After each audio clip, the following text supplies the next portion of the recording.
For Lawrence Boshoff, Martin Stain and Charles Wilkin, it was going down to the wire in the production car championship, although Boshoff was holding all the aces. I think it's going to be a nail-biting race right to the end. Martin's obviously very psyched up for the race, and I am as well. And hopefully it's going to be a good one. What's the strategy? There's no real strategy. I'm going to try and get away, and if that doesn't work, then obviously I'll have to go with plan B, and I'll figure that out a bit later. If today, if we win the race, we win the championship. If you come second, we lose the championship. So for us to win the championship, we've got to win the race. I think it's going to be a hard race. I'm standing second on the grid, so it looks good for the, it's a good position to start in. I'm going to just try and stay there. It's a long race. See where I'm lying at the end, and then try and work it out from there. But I just hope the guys keep it clean, and we've got a good race. To compound matters, there was going to be only one race, and in the Junior Production Car Championship, Gavin Cronier, James Menon and Fanny de Bruin were separated by only 14 points. We've got one race, double points. The bottom line is I've got to score points, I've got to try and win to put the maximum points on the board. Menon's going to try and do the same thing, so may the best man win.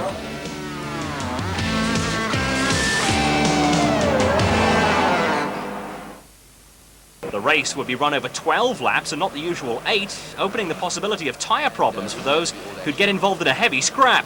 Another tactical factor for the drivers to think about. Richard Roets at pole once again in Class A, while Wilkin and Stain shared the front row in Class B. In Class C, championship contenders Clint Weston and Stephen Taylor were separated by a hair's breadth. DeLon Williams had his first pole position in Class D, while less than half a second covered the first 4 in Class E. In Class F, Gavin Cronier actually set a quicker time than Class E poleman Morné Human.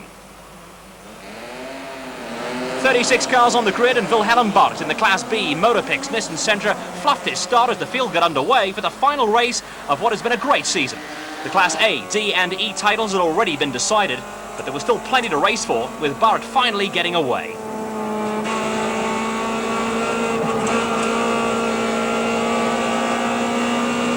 He's had a difficult season, making sporadic appearances because of a lack of sponsorship, and he was desperate to make a good showing, throwing almost all caution to the wind as he tried to take advantage of the early stages of the race.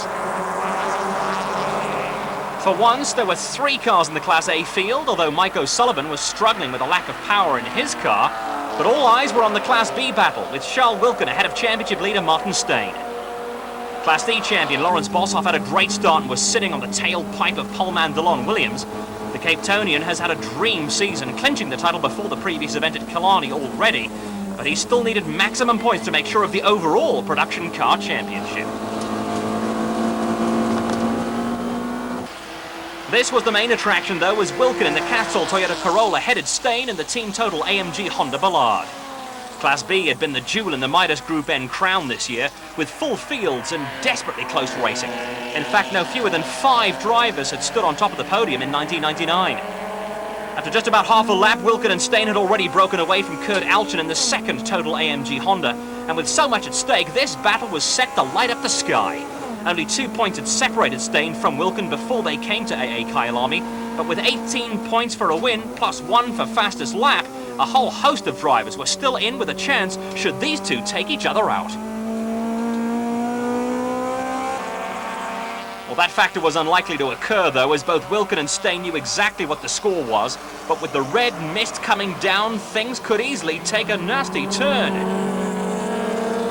Behind Wilkin, Stain and Alchin came Silvio Scrivanti in the first of the Protonus Opel Astras, then Grant Wenzel in the third Total AMG Honda, and Bart, but Alchin wasn't making things easy for his teammate at all as they came up to start their second lap. Toyota Motorsport and Wilkin's plan had come together towards the end of this season, with the Pretoria-based driver taking 3 victories out of the last 4 races to move into championship contention.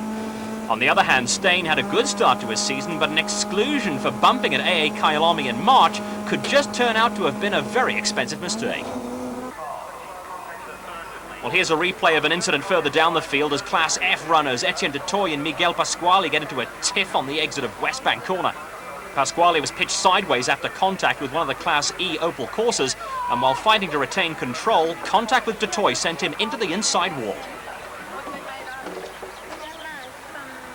In the Class E battle, Morne Human in the Human Motors Opel Corsa was leading Doug Reekie in the Red Sand Publishers Opel Kadett.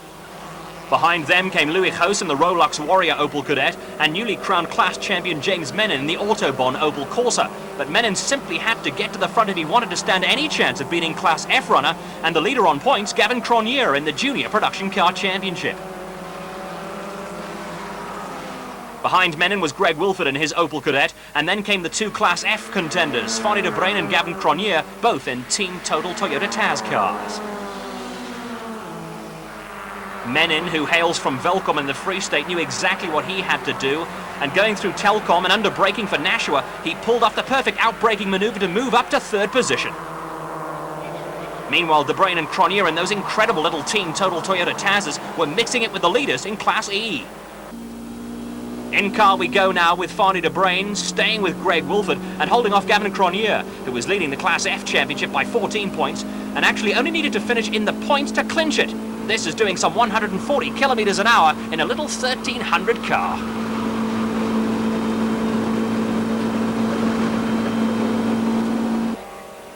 Back now to the Class B battle again, and Charles Wilkin has succeeded in opening up a bit of a gap over Martin Steyn. The contest between the engine technologies of these two cars has been another feature of the season, with Wilkin using Toyota's 1600cc 20-valve engine, capable of revving up to 10,000. Here's Stephen Taylor and Clint Weston still battling it out for the Class C honours, not only in this race but also in the championship. They'd been teammates in Opel Motorsport until just after the halfway mark of the season, when Weston refused to follow team orders, choosing to go his own way in pursuit of the championship. He found a drive with the Stresso Honda team and was competitive immediately, taking 5 victories in the last 6 races. In fact, between the two of them, they completely dominated the championship, sharing all 18 victories. Taylor's Delta Parts teammate Grant Fletcher was lying 4th behind Dave Kopka in his Honda.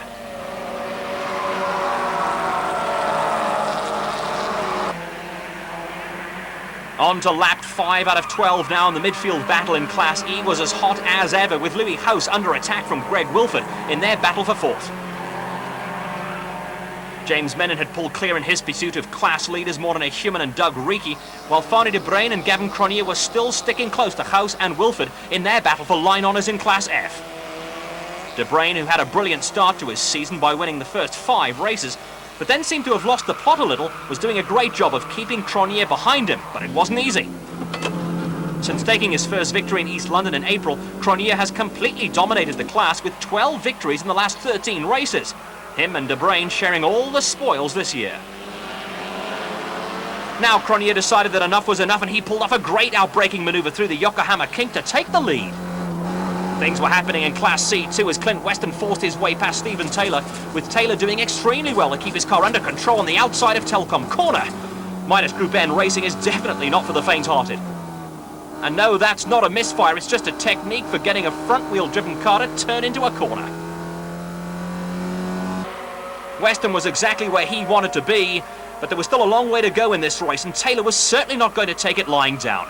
Midas Group N Racing has endeared itself to the racing public with close battles over the years, and this was a fine example. The view from Taylor's cockpit as he sees Weston braking very late for Goodyear corner and opening up a clear gap. This is lap 7 out of 12, and in the Class E battle, Doug Reekie had caught and passed early race leader Morne Human, bringing champion James Menon with him. Louis House was still fighting it out with Greg Wilford, and in Class F, Gavin Cronier and Fanny de Bruyn were still at each other's throats. These two had been swapping the lead virtually throughout the race so far, as there was nothing to choose between them. Driving a little car like the Taz, fast, calls for some special skills, as one doesn't have the power of the bigger cars to pull you out of the trouble. You have to be very smooth, not stomping on the brakes and flicking the car into the corners, or getting it sideways and feeding in the power as you exit the corner. These two drivers were putting up a wonderful display of these skills as they circulated the track, glued to each other. Midas Group N Racing is a good stepping stone to bigger things, and many a young karter, such as the Cronier brothers, have taken up this opportunity to get into saloon car racing. In Class B, Charles Wilkin had broken away from Martin Steyn, here passing the struggling Mike O'Sullivan in his Class A BMW. Just getting back to the point of the two different engine technologies in Wilkin and Staines' cars, Staines' Honda is equipped with their legendary 1616 valve VTEC engine with variable timing, which had been developed for Formula One. But something didn't seem to quite work for Staines as he continued losing ground to Wilkin. For Wilkin, things were getting better and better as he seemed set to not only take the race victory, but also the class championship. And it was a pity that the expected close battle in this class didn't last beyond the halfway mark. Wilkin and Stain had left the rest of the field far behind, with Wilhelm Barth in the Nissan Sentra now some 7 seconds behind, having taken third from Kurt Elchin in a storming drive after his mistake at the start. Stain was still trying though, braking very late and throwing his car around like a cart, but perhaps that was what was slowing him down and allowing Wilkin to get away. There's the battle for third, Barth just ahead of Elchin, with Grant Wenzel holding off Silvio Scribanti for fifth, and Scribanti's Petronas Opel teammate Leroy Poulter ahead of guest driver Ian Pepper in the dredger-drain Nissan Sentra. John Craig in the Automark Toyota Corolla was bringing up the rear of the Class B field, but this was a fine battle as Pepper, who's more used to driving racing cars with slicks, pushed young Poulter. The pressure worked as Poulter went wide in Goodyear, allowing the veteran to go through. The Santon-based driver taking 6 podium positions, including 2 victories in the last 7 races. He was well on his way to a second consecutive victory after taking the win in Cape Town last time out, but in Midas Group N racing, nothing is ever clear-cut, and there was still a long way to go. Mornay Human had also shown a marked improvement as the season progressed, and in the second half of the year he'd consistently finished on the podium, including 2 second places in the last 9 races, the last one in the first race in Cape Town. Richard Ruitz was ahead of his K. Eddy Estates BMW teammate Steve Wyndham, the two obviously not giving each other an inch. But now things could become interesting as the 2 Class A cars were beginning to lap the slower cars. Mornay Human had lost out on second place to James Menon as the 2 K. Eddy Estates BMWs bore down on the little Class E cars, scattering them like frightened rabbits through the Winfield S's. Human left them a wide berth, but in the process he'd lost contact with the 2 class leaders. The timing worked out perfectly for both Riki and Menon though, as they were caught and passed on a straight part of the circuit. Ruitz and Wyndham continued their race-long battle, and it was a pity that O'Sullivan couldn't be part of this. The intensity of the battle made up for the lack of numbers though, as the pair approached the scene of Wyndham's horrific roll in March this year.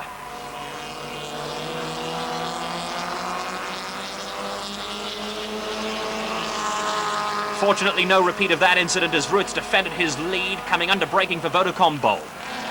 Wyndham tried the slingshot line, while behind them, Riki and Menon will have been relieved to have got rid of Mornay Human. The battle between Ruitz and Wyndham was the continuation of their rivalry throughout the season, with Wyndham taking 9 victories and clinching the title at about the 3/4 mark. Ruitz had won 5 out of the last 6 races, however, and he was fiercely determined to end his season on a high. Not if Wyndham had anything to say about it though, as they powered over the start-finish line abreast, pushing the loud pedals to the floor and playing a high-speed game of chicken into Telcom corner. Wyndham had track position, and in a classic move he took the lead, Ruitz having no choice but to concede.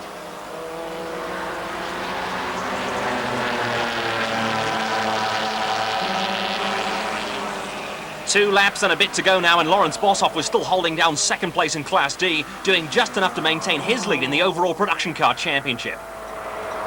DeLon Williams was still leading, still by a margin of some 3 seconds, and Philip Boyson didn't seem to have an answer for catching and passing the class champion. Boyson had won 3 races this season, but after a promising start, the wheels seemed to have come off for the third Cape Townian in this class. In fact, the class had been more competitive than the results would seem to suggest, with 5 drivers having won races this year. Boshoff had won 7, Boucher 4, Mark Cronje and Boyson 3 each, and Williams 1.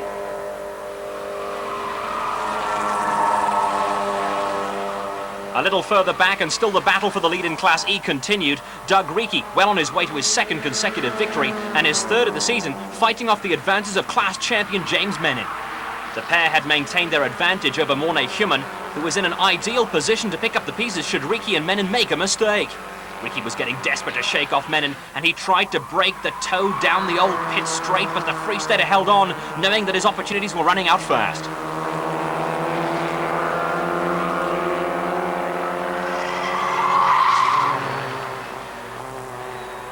behind them, Fonny de Bruyn and Gavin Cronier were still at each other's throats for the Class F honours, exchanging the lead in virtually every corner. They dropped slightly back from the Class E fight between Greg Wilford and Louis House, and that was fortunate, as both of them could so easily have been taken out here had they stayed close. De Bruyn put his heart back where it belongs, but he'd lost a lot of time in that incident, and it had probably put paid to his chances of getting past Cronier before the flag. Wilford was showing the scars of battle.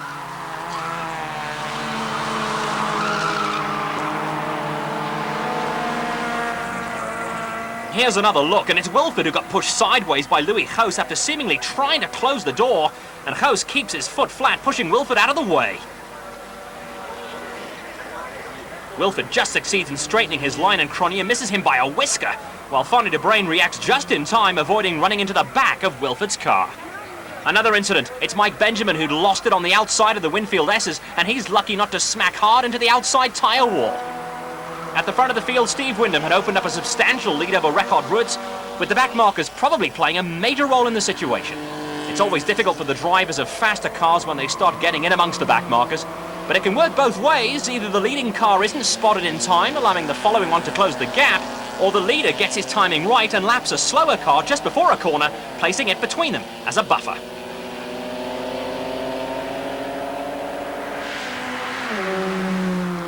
The Class B runners were facing the same kind of problems, but by this time Charles Wilkin had opened a huge gap over Martin Steyn, who in turn had some clean air between himself and Wilhelm Barth.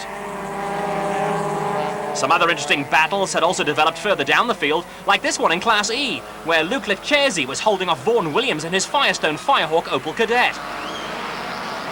Young Bert Broger was also part of this dog fight, but coming up to lap them was Class B runner Wilhelm Barth. Some contact there as the pieces go flying.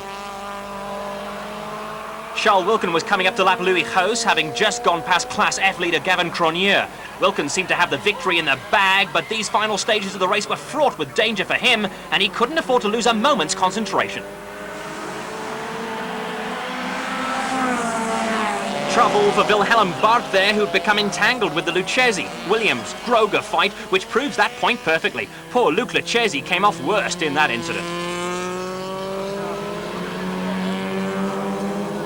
Here's a replay of what happened. Barth seemed to have tried to pass Groger and Lucchesi coming into the chicane, but was spun around with all three cars coming to a complete stop. Barth would have been livid with rage, having to wait for the entire Class B field and some of the lapped back markers to come through before he could rejoin the race. Wilkin had no such problems as he continued to pull away from Martin Steyn, and many spectators would have been very disappointed at the way in which this battle had been concluded. Of course, one couldn't blame Wilkin for that. He was doing exactly what was asked of him. If the others weren't up to it, he wasn't going to complain.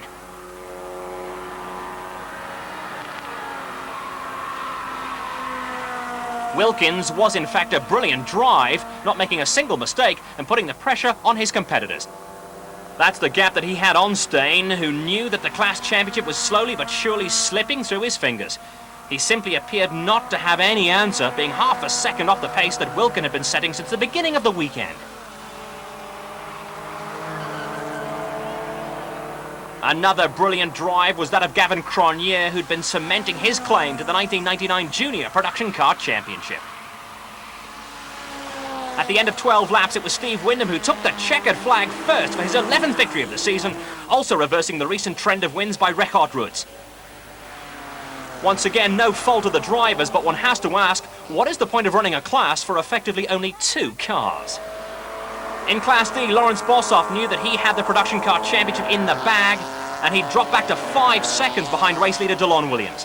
It was yet another great drive from the former motorcycle champion, who was now just half a lap away from taking his first car championship.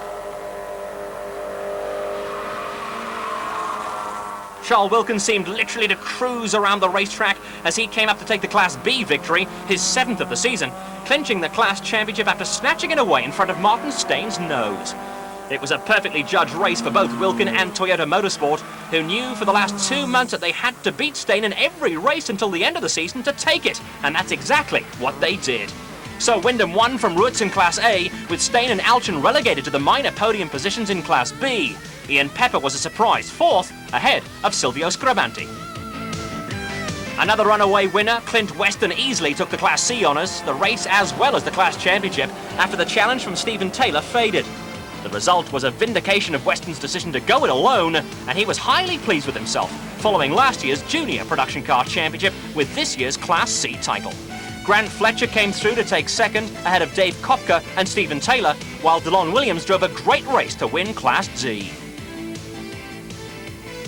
Young Weston even brought his own fan club, and they had good reason to celebrate with him. Doug Reekie held on to take the Class E win, while Gavin Cronier did the same in Class F, clinching the Junior Production Car Championship in only his first year of national saloon car racing.